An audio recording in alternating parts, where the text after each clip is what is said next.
자, 이제 바울은 개인적인 친분, 우정을 언급하면서 갈라디아 교인들에게 너희와 나 어땠느냐 이렇게 호소를 합니다.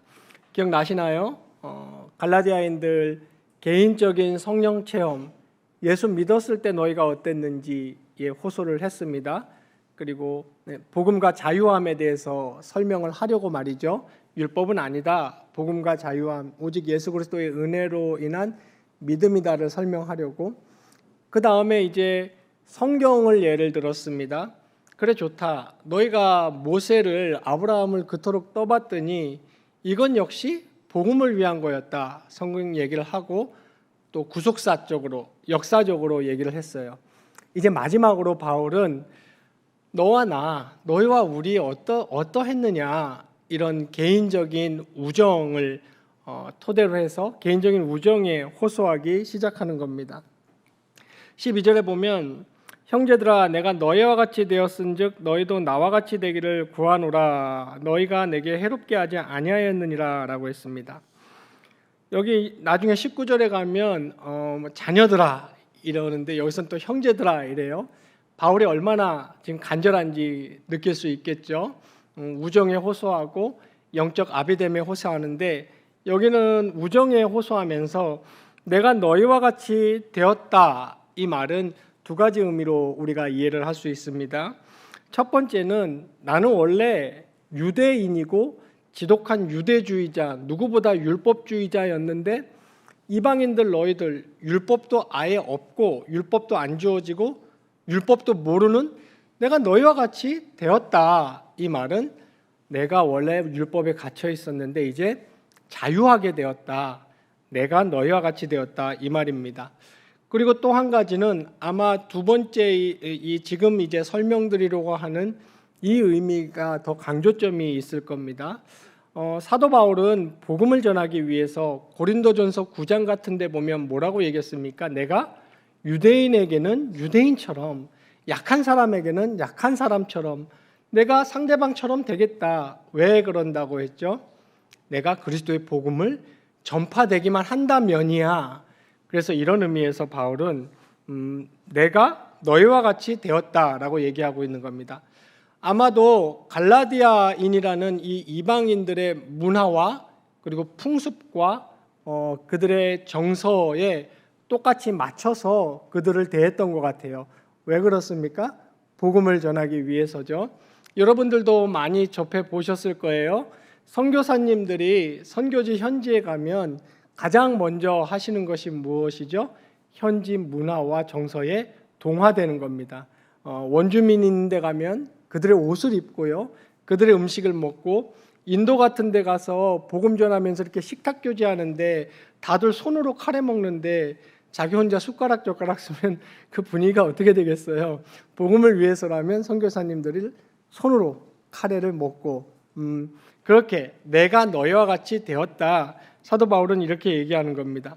그래서 그러므로 너희도 나와 같이 되기를 원한다. 이 말은 너희도 나의 풍습에 나의 정서와 문화에 좀 맞춰주기를 원한다는 말이 전혀 아니죠.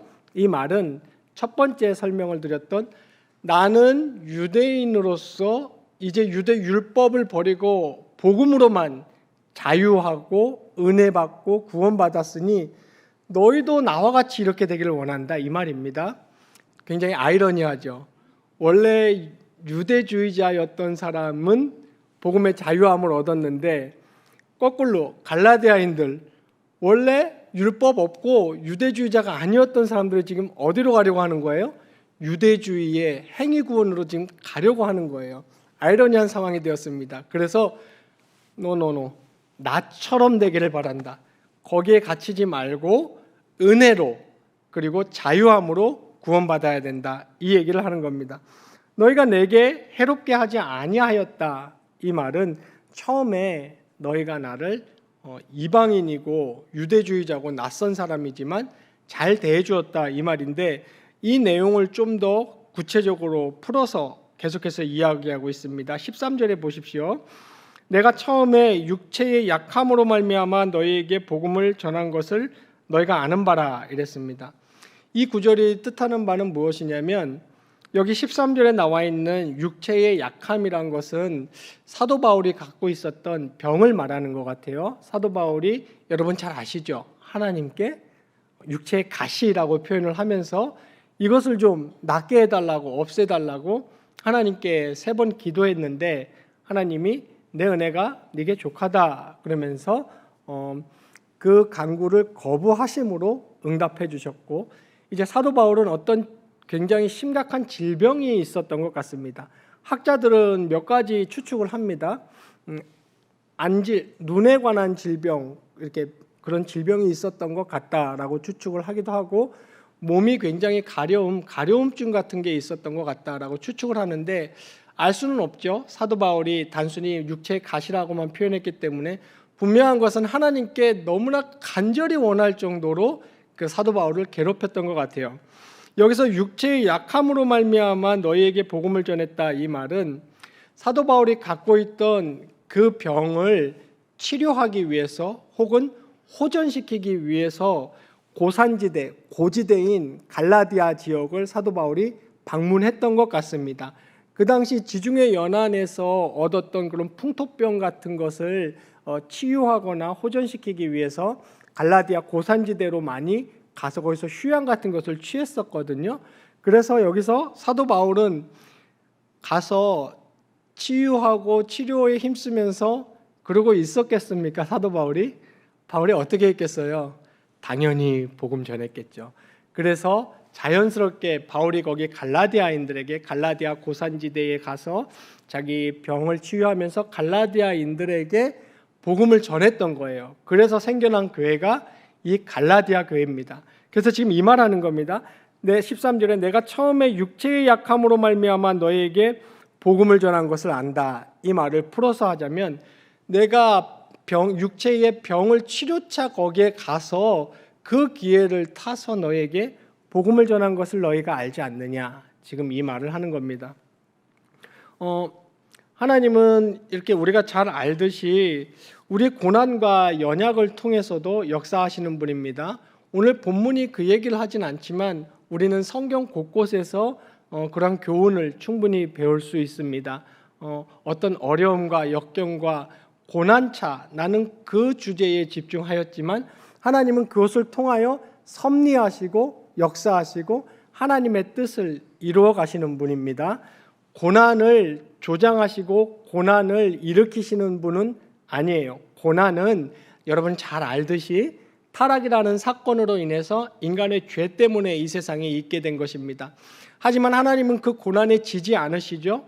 그 고난마저도 장악하시고 그 고난마저도 통제하시고 그 고난까지도 섭리하셔서 하나님의 뜻을 이루어 가시는 분입니다. 저와 여러분의 고난도 마찬가지입니다. 여러분 굉장히 많이 들으셨죠?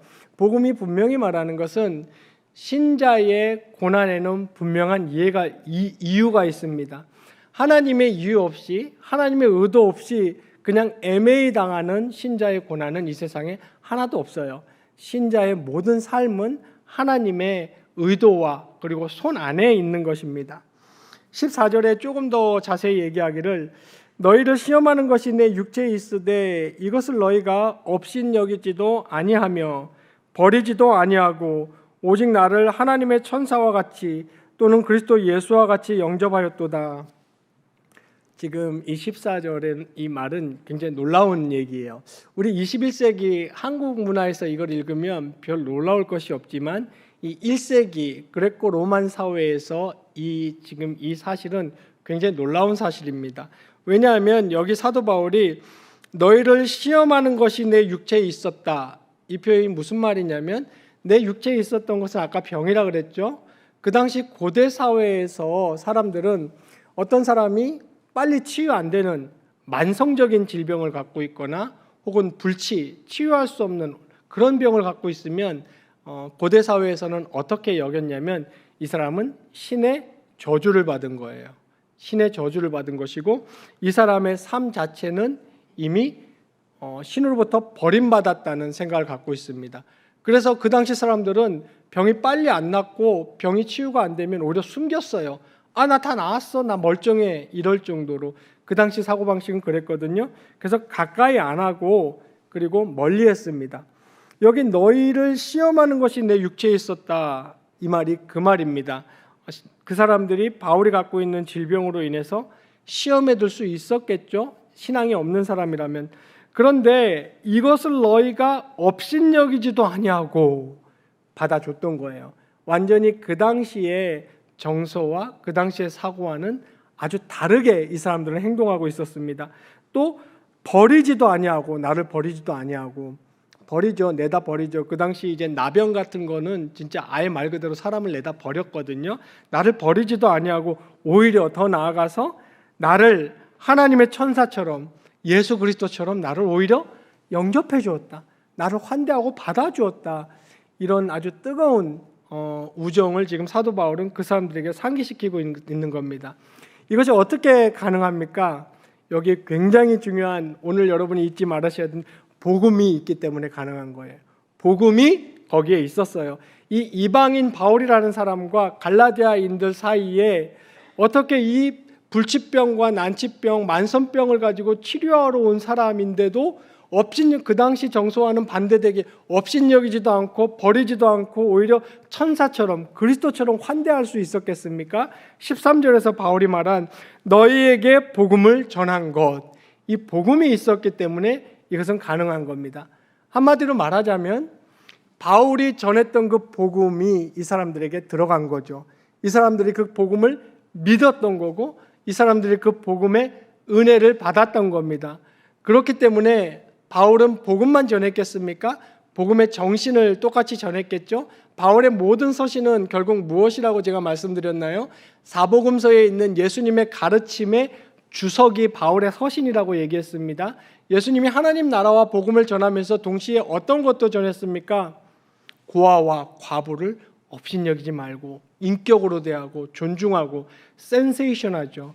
그때는 여자, 특히 부모 없는 아이는 거의 물건 취급 비슷하게 그렇게 받았거든요. 근데 이 33살 먹은 청년이 나타나서 그렇게 하면 안 된다, 똑같은 인격체로 대해야 되고 오히려 더 돌보아야 되고 더 이 사람들을 보호해줘야 된다라는 굉장히 파격적인 윤리관을 전했습니다. 이게 복음이거든요. 하나님 나라와 구원과 함께 이런 인권과 인류애를 같이 전한 거예요. 왜냐하면 이게 복음의 성격이기 때문에. 그래서 바울이 오직 믿음과 오직 은혜로 너희에게 구원받는다라는 것을 전하면서, 당연히 바울은 이 갈라디아서 뒤에 나옵니다. 이제 5장에 나와요. 오직 사랑, 희락, 화평, 온유, 막 나와요. 뒤에 막 나옵니다. 이제 그것을 같이 전했을 겁니다, 그 사람들에게. 그래서 이 사람들은 복음이 이 사람들에게 심겨진 거죠. 은혜로 믿음으로 구원을 받았을 뿐만 아니라 그 복음의 정신을 순종하고 실천함으로 바울을 이렇게 대해줬던 겁니다. 그런데 15절에 너희의 복이 지금 어디 있느냐라고 얘기하면서 이 사람들의 이러한 두 가지 신앙인의 모습이 사라진 거예요. 오직 믿음으로, 오직 은혜로 구원을 받고 자유함을 누린다는 이 복음의 선언이 사라졌고, 또 여기 보면은 15절에 16절의 마지막 부분에 보면 원수가 되었느냐, 지금 이 관계가 싸늘해진 것을 알 수 있죠. 그렇게 복음을 받아들이고 바울을 천사처럼 대했던 사람들이 왜 바울과 갈라디아인들 사이에 원수가 되었느냐라고 말할 정도로 싸늘해졌을까요? 여기도 키우는 핵심은 무엇입니까? 복음입니다. 여기도 복음이 없어졌어요. 복음이 없어지고 갈라디아인들은 다른 것을 쫓기 시작했습니다. 많겠죠? 근데 갈라디아인들이 쫓았던 그 다른 것은 무엇입니까? 율법으로 구원받으려고 했던 거죠. 율법으로 하나님 앞에 잘 보이려고 했던 거고, 율법의 행함으로 하나님의 자녀가 돼 보려고 했던 겁니다. 다시 말씀드립니다만은 복음이 사라졌습니다. 복음이 사라지니 구원의 확신도 사라졌고 복음의 정신도 사라진 겁니다. 인류애와 인간을 존중하고 사랑으로 받아줘야 하는 그런 복음의 정신도 사라진 겁니다.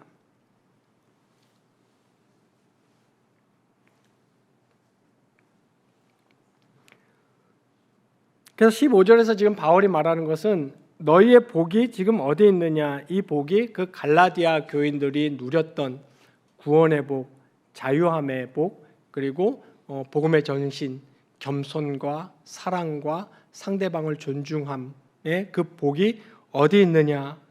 이렇게 얘기하는 겁니다.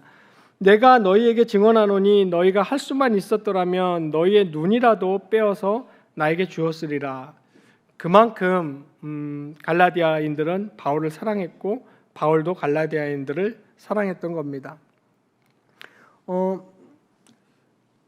여기 지금 바울이 얘기하는 것처럼 복음이 들어간 곳에서는 가장 먼저 무엇이 어떤 정서가 그 그룹 무리들, 교인들이죠. 교인들 사이에서 있어야 되냐면 본받음이 있어야 됩니다. 본받음은 성경 바울 서신과 그리고 이제 복음서에 굉장히 자주 등장하는 개념입니다. 여기서도 바울은 나를 본받으라, 나와 같이 되라라고 얘기하고 있습니다. 여러분들이 주변에 신앙생활 열심히 하시는 분, 그리고 남전도의 회원이나 여전도의 회원이나 그런 교우들을 보시면 여러분들의 마음에 먼저 본받고자 하는 마음이 있어야 됩니다. 그리고 우리 역시 자기가 지금 신앙이 뜨겁고 신앙이 왜 뜨거워질까요? 내가 그리스도를 만났거든요. 그리스도를 만나고 그리스도가 내 삶을 변화시켰거든요. 그리고 지금 그리스도가 내 삶을 변화시키고 있거든요. 근데 이렇게 내 옆에 있는 형제 자매도 정말 이렇게 됐으면 좋겠는 마음이 자연스럽게 생깁니다. 안 생길 수가 없어요. 그래서 그 형제 자매에게 남전도의 회원이나 여전도의 회원이나 지체에게 이것을 권면하고 함께 하자고, 나와 같이 하자라는 마음을 또 가져야 되는 겁니다. 이런 마음을 갖고 지혜롭게 권면을 하셔야지 또 이렇게 가서 너희는 나와 같이 되기를 구하노라 이렇게 말씀하시면 안 되겠죠. 네, 권면하고 교회 나와봐. 그 뜨거움이 있는 겁니다. 내가 만난 예수, 그 예수가 나에게 준 기쁨, 감사, 그리고 역경 가운데 내가 일어났던 그 힘, 이거를 옆에 있는 사람도 느꼈으면 좋겠는 거예요. 나눴으면 좋겠는 거예요. 교회 나와봐, 기도해봐, 교회 생활 열심히 해봐 하면서 권면하고, 또 진심으로 어떻게 하는 겁니까? 사도 바울이 얘기한 것처럼 내가 너희와 같이 되었다, 이 마음처럼 진심으로 아주 약한 지체에, 그리고 힘들어하고 시험 들어있는 지체가 있다면 그 지체의 심정을 이해해 줘야 됩니다. 이때 우리가 힘써야 되는 부분은 이해해 주는 것이 아니에요. 이해해 주는 건 아예 이해해 주려고 노력조차 안 하는 것보다는 훨씬 좋겠죠. 근데 우리가 이해해 준다기보다는 정말 이해하려고 노력해야 돼요. 얼마나 힘들까? 얼마나 아플까? 그렇지. 교회 나온 지 이제 2년 됐으니 뭐 교회 생활 저 정도밖에 못하는 것도 이해가 가네. 그 처지를 이해해주고, 또 얼마나 아플까? 함께 그리스도인으로서 이해를 해주려고 노력하는 겁니다. 그리고 이렇게 서로 이 사람도 내가 만난 예수를 만났으면 좋겠다라는, 너희도 나와 같이 되기를 원한다, 이런 심정이 우리 각자에게 있어야 되고, 또 반대로 신앙생활 열심히 하는 사람을 보면 나도 저렇게 해봐야지, 나도 저렇게 한번 해봐야겠다 하는 본받고 싶은 마음이 있어야 됩니다. 성경에는 제가 말씀드렸지만 imitation, be like me, 나처럼 되라 하는 개념이 굉장히 많이 등장합니다. 그리고 여기에서 또 우리가 중요한 개념으로 이해해야 될 것이 행함이에요. 제가 전에 한번 말씀드렸는데 기억나십니까? 이해를 추구하는 믿음. 신앙의 굉장히, 기독교 복음의 굉장히 중요한 특질 중에 하나는 믿고 행함으로 이해하는 것이라 그랬습니다. 왜 그럽니까? 기독교 복음은 신이 인간에게 주는 절대 계시이기 때문이에요. 이건 논의의 대상이 아닙니다. 자, 둘러 앉아봐. 자, 여기에 이런 말이 있네. 이게 이해가 가니? 이거 우리 받아 마라. 버려? 이렇게 할 수 없는 유일한 대상이 하나님의 말씀입니다.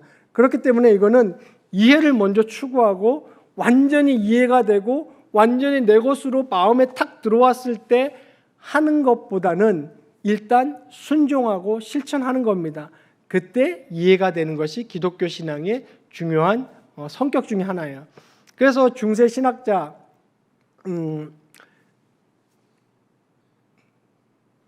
갑자기 이름이 생각 안 나면 제가 신학교 교실을 떠난 지 한 1년 되니까 갑자기 학자들 이름이 생각이 안 나요. 네, 중요하지 않아요. 제가 자주 말씀드렸죠. 학자 이름, 신학 용어는 전혀 안 중요하다고 자주 말씀드렸습니다. 그 개념을 아는 게 중요하다고 그랬습니다. Faith Seeking Understanding 이런 유명한 명제를 남겼고, 이 명제는 우리 개혁주의 신앙 안에서 굉장히 중요한 명제로 자리 잡고 있습니다. 이해를 추구하는 믿음이에요. 뭐가 다 이해된 다음에 오케이, 그럼 믿어봐야지. 이게 복음의 성격이 아닙니다. 절대 계시 앞에 절대 신앙하고 나면 그때 이해되는 것이, 체험적으로 이해되는 것이 기독교 신앙의 복음의 중요한 특질 중에 하나입니다. 반대인 것도 있죠. 딱 보기에는 되게 그럴듯해 보이고 이해가 다 됐고 마음에 탁 와 닿았어요. 근데 막상 해보고 그렇게 살아보면 어떻습니까? 별로 생각하고 이해됐던 것만큼 우리가 만족감을 못 느끼는 것이 있는가 하면 복음은 그 반대의 것임을 알 수 있습니다. 자, 이처럼 바울은 갈라디아인들에게 관계에 대해서 호소를 했습니다. 그리고 기독교의 복음이, 성경이 그리스도인 간의 관계 속에서 자기 신앙을 서로 이렇게 다시 상기시켜보고 이해하고 다시 힘을 얻는 것은 굉장히 중요합니다. 제가 설명드렸듯이 여러분들도 내가 만난 예수, 내 삶을 변화시킨 예수, 내가 어려울 때 힘을 주었던 그 예수님의 힘과 위로를 상대방도 좀 알았으면, 내가 한 체험을 상대방도 체험했으면 하는 심정을 가지고 같은 형제 자매에게 적극적으로 권면하시고 삶을 통해서 보여주시고 기쁜 모습, 승리의 모습을 보여주셔야 됩니다. 그게 바로 나와 같이 되기를 원하노라입니다. 또 반대로 내가 어렵고 내가 힘들고 내가 오랫동안 영적 침체에 빠져 있다면 이게 올라오고 좀 기분이 올라오고 뭐가 이해가 되고 뭐가 이제 좀 의지가 올라올 때까지 기다리지 마시고 그냥 주변에서 신앙생활 열심히 기쁘게 하는 사람들을 본받으시기 바랍니다. 본받고 그대로 행하고 그대로 실천하고 그들과 같이 한번 해보십시오. 그러면 복음이 여러분에게 선사하는 약속과 힘을 얻을 수 있을 겁니다. 모쪼록 우리 경향의 모든 성도님들은 이렇게 복음의 약속 안에서 참된 신앙을 추구하고 본받고 서로에게 힘이 되고, 뿐만 아니라 이렇게 바울이 치료차 갈라디아를 방문했지만 그 바울의 아픔과 그 고난의 일을 통해서 교회를 세우시고 이런 사람들을 영혼을 구원하는 이런 섭리의 역사를 기억하시고, 여러분들의 고난에도 반드시 하나님의 의도와 섭리가 있음을 꼭 기억하는 경향의 모든 성도님들 되시기를 주님의 이름으로 축원합니다.